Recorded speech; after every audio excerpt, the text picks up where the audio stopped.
नमस्कार प्रेक्षक, C news Pune वृत्तदर्शन मध्ये आपले स्वागत आहे. पुणे वृत्तदर्शन ही यूट्यूब चॅनेलवरती पुण्याच्या बातम्यांच्या संदर्भात अतिशय लोकप्रिय असं हे सदर लोकांनी 30 वर्षापासून पाहत आहे. आज आपण पाहणार आहोत मुरलीधर मोहोळ यांनी पुणे शहराच्या विविध प्रश्नांवरती पुणे महापालिकेमध्ये भेट दिली असता तेथील पत्रकारांशी त्यांनी संवाद साधला, तो खास तुमच्याकरता. नाही, एखाद्या विषयात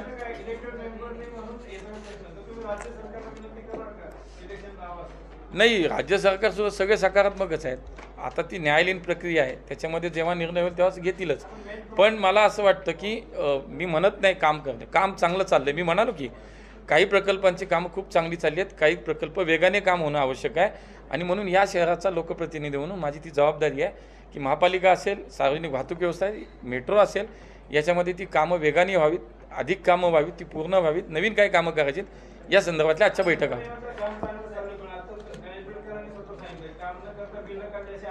मी म्हटलं काही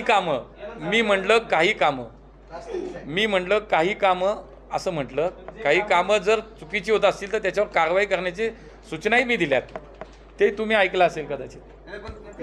अधिकारी सारखे बदलत जातात ना, त्यामुळे प्रशासनावर बदलत राहत नाही, कुणाला ताळमेळ राहत नाही.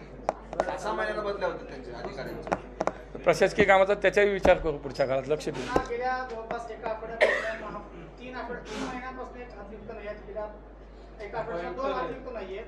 हे दोघे नवीन आहेत, 5 उपायुक्त नाहीत, बरेचसे नवीन आहेत. वर काहीतरी राज्य सरकारमध्ये भांडणं चाललेत, महापालिकेला कुठे अधिकारी द्यायचे याच्यावरून काय नाही, वर काय चाललंय मला माहीत नाही, पण लवकरात लवकर आपल्याला अधिकारी मिळावा यासाठी मी प्रयत्न करेन. एक लक्षात घेऊ आपण की शेवटी तुम्ही देशातल्या कुठल्याही मोठ्या शहराची सार्वजनिक वाहतूक व्यवस्था पहा, ही कधीच नफ्यात नाही, कधीच नाही. एकही उदाहरण मला सांगा देशातलं. पण ती सर्वसामान्य माणसासाठीची गरज आहे, ती आपल्याला सेवा दिलीच पाहिजे ह्या भावनेतनं आपण ते चालवतो. ती शेवटी जरी कंपनी नाव असलं तरीसुद्धा ते काही फायद्या तोट्यासाठी चालवत नाही. आपण सर्वसामान्य माणसाला एक ही वाहतूक व्यवस्था देण्याचं काम आपण करतो, म्हणून त्याला सार्वजनिक वाहतूक व्यवस्था आपल्याला करायची.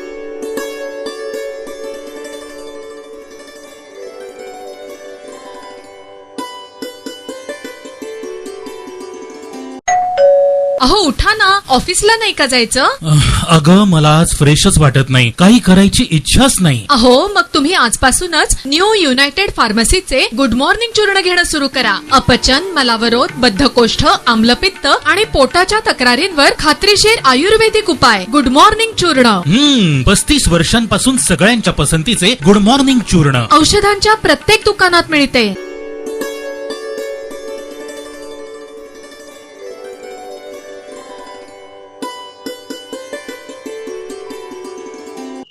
MIT या संस्थेच्या वतीनं देशातील शास्त्रज्ञांची 3 दिवसीय परिषद पुण्यामध्ये 19 तारखेपासून सुरू होणार आहे.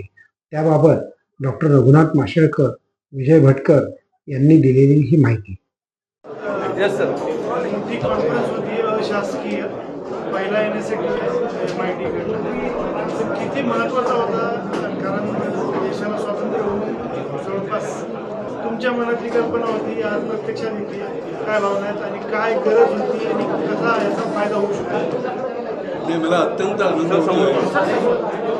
मला अत्यंत आनंद होतोय की NSRTC म्हणजे national scientist round table conference आपण घडवतोय. म्हणजे एक मोठं चर्चासत्र आहे आणि भारताचं जर भविष्य आपल्याला घडवायचं असेल आणि ते उज्ज्वल भविष्य आपल्याला हवं आहे, विकसित भारत जसं आपले पंतप्रधान सतत म्हणतात, ते जर आपल्याला करायचं असेल तर ज्ञान, विज्ञान, तंत्रज्ञानाशिवाय पर्याय नाही. जसं आपण कोविडमध्ये पाहिलं नाही का, आपण स्वतःची वॅक्सिन स्वतः तयार केली, आपले स्वतःचे थेरॅप्युटिक्स आपण स्वतः तयार केले.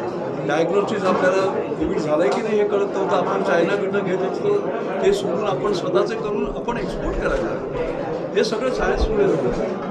तर त्यामुळे सायन्सचं हे जे महत्त्व आहे, मग ते आर्थिक दृष्टीने म्हणा, सामाजिक दृष्टीने म्हणा, किंवा एखादं स्ट्रॅटेजिक दृष्टीने, त्याच्यामध्ये जसं सरांनी हाय परफॉर्मन्स कम्प्युटर्स केले, हे स्ट्रॅटेजिकली फार इम्पॉर्टंट होते. अशा सगळ्या प्रकारचं हे महत्त्व आहे. आणि ह्याच्यामध्ये आम्ही जे विषय घेतो आहोत हे फार महत्त्वाचे आहे. हे विषय म्हणजे आता आपण पाहिलं असेल artificial intelligence, generative artificial intelligence, ChatGPT. हो, त्याचं 2 वर्षापूर्वी आपण नाव पण ऐकलं नव्हतं, पण त्या ChatGPTने आता चमत्कार करून टाकलेला आहे. बायोलॉजी, नवीन बायोलॉजी येते, सिंथेटिक बायोलॉजी येते, नवीन प्रकारचे रोग येत आहेत, तर त्याच्यावर कसं आपण मात करायचं. क्लायमेट चेंज हे मोठं संकट आहे. ग्रीन हायड्रोजन आपण म्हणतो, कसा तयार करायचा, लोकांपर्यंत कसं जायचं. आपण आता फक्त पेट्रोल डिझेल वापरते, त्याला आपल्याला वापरता येणार नाही. सोलर विंड ते झालं, पण त्याच्याशिवाय ग्रीन हायड्रोजन, ती हायड्रोजन इकॉनॉमी आपण कशी करायची. भविष्य आपलं कसं वाचवायचं हे शास्त्रावर हा भविष्याचा वेध घेणारी ही कॉन्फरन्स आहे आणि राऊंड टेबल आहे, म्हणजे चर्चासत्र आहे. आणि भारतातले 132 अत्यंत उत्तम वैज्ञानिक जे त्या विषयामधले तंत्र आहेत, कळलं का, ते सगळे या ठिकाणी येणार आहेत. माझ्या मते कारण मी त्याविषयी धन्यवाद देतो, कारण त्यांची कल्पना मुळापासून त्यांनी माझ्या मागे लागले होते, सगळ्यांच्या मागे लागले होते आणि आज ती होते. आणि एक लक्षात ठेवा की NSRTC म्हणजे 2024, पण हे 2025ला पण होणार, 2030मध्ये पण होणार, 2047मध्ये पण होणार. हे विकसित भारत धन्यवाद. 2047पर्यंत विकसित भारत होणार नाही असं वाटतं का तुम्हाला? होणार म्हणून तेच सायन्स टेक्नॉलॉजी आणि इनोव्हेशन केल्याशिवाय तो होणार नाही ना. म्हणून सायन्स टेक्नॉलॉजी आणि इनोव्हेशनचा जोराने आपण विकसित भारत का 2047, त्याच्या आधी होऊ शकतो. Sir, prime minister Narendra Modi visited Russia.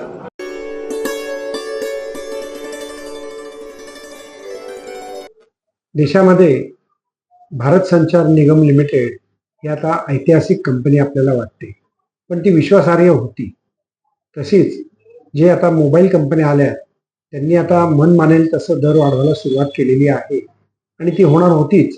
कारण ज्या पद्धतीच्या फ्रिक्वेन्सीज, ज्या रेटला त्यांनी विकत घेतल्या कॉम्पिटेटिव्ह भावामध्ये, त्या फ्रिक्वेन्सीज ध्यानात घेता भाववाढ ही अटळ आहे. आणि आता यापुढे दरवर्षी किमान 15% 20% भाववाढ होत राहील असा अंदाज शास्त्रज्ञांनी वर्तवला आहे. त्याकरता पुण्यामध्ये आंदोलन केलं गेलं आणि ते योग्यही आहे असं आमचंही मत आहे. जाऊयात आपण त्या आंदोलनाला. नागरिकांना या पावसामुळे कोणी आता या दुकानाच्या पावसात कसला आसरा मिळाला म्हणून थांबलेले असतील. तुम्ही 2 मिनिटं या तुमच्या आमच्या लक्षात येऊ द्या. हे आंदोलन आम्ही आपल्यासाठी घेतलेलं आहे. आज एकीकडे अंबानीच्या घरामध्ये 4थं फंक्शन असं होतं ज्याच्यामध्ये 200 ते 300 कोटीचं एका मुलाचा जन्म, बारसा असेल, लग्न असेल, किमान 500-600 कोटी एका कार्यक्रमाला अंबानीचं घर खर्च करतो. आमची त्याला नाव विरोध नाहीये, तरी 500 नाही, 1000 कोटी नाही, किती वाटेल तेवढं करावं. पण मी फक्त आपल्याला एक आठवण करून देतो की या देशामध्ये ज्या वेळेला पण एक राज्य असतं, हे सरकार ज्या वेळेला चालत असतं, इंदिरा गांधी ज्या वेळेला पंतप्रधान होत्या आणि त्यावेळेला त्यांना कळालं की या देशामध्ये अन्नधान्याचा तुटवडा आहे, त्यावेळेला त्यांनी मोठमोठ्या लोकांना सांगितलं होतं की तुमच्या लग्नामध्ये 100 माणसांपेक्षा जास्त लोक जेवणी नाही पाहिजे.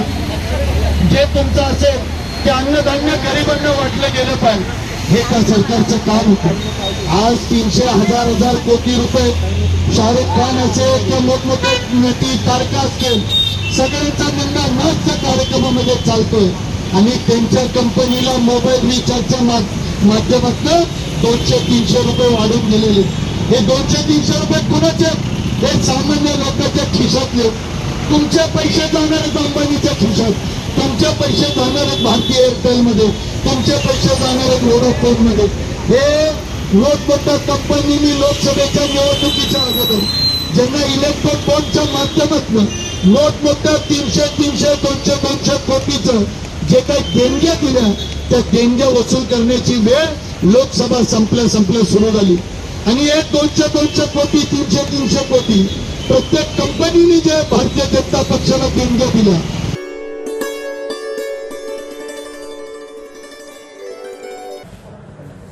हेमंत रासने यांच्या महापालिकेतील कारकिर्दीमध्ये त्यांनी 10 रुपयामध्ये स्वारगेट ते शिवाजीनगर अशी दशम ही एक बसची योजना सुरू केली, ती यशस्वी झाली आणि तिला आज त्या जे ड्रायव्हर होते त्यांची पाद्यपूजा वगैरे त्यांनी केली. त्याचबरोबर लाडकी बहीण ही जी योजना आहे त्याचे फॉर्म आणि त्याचं शिबिरं त्यांनी आज सदाशिव पेठेमध्ये घेतली. संवाद करूयात हेमंत रासने.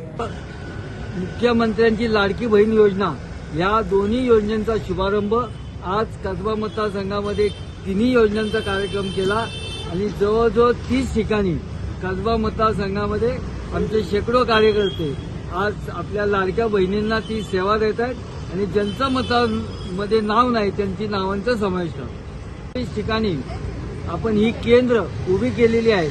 त्या ठिकाणी शेकडो महिला ह्या प्रत्येक बूथवर आलेल्या आहेत. एकूण हजारो महिलांनी या योजनेची माहिती घेतलेली आहे आणि याचा लाभ घेत आहे.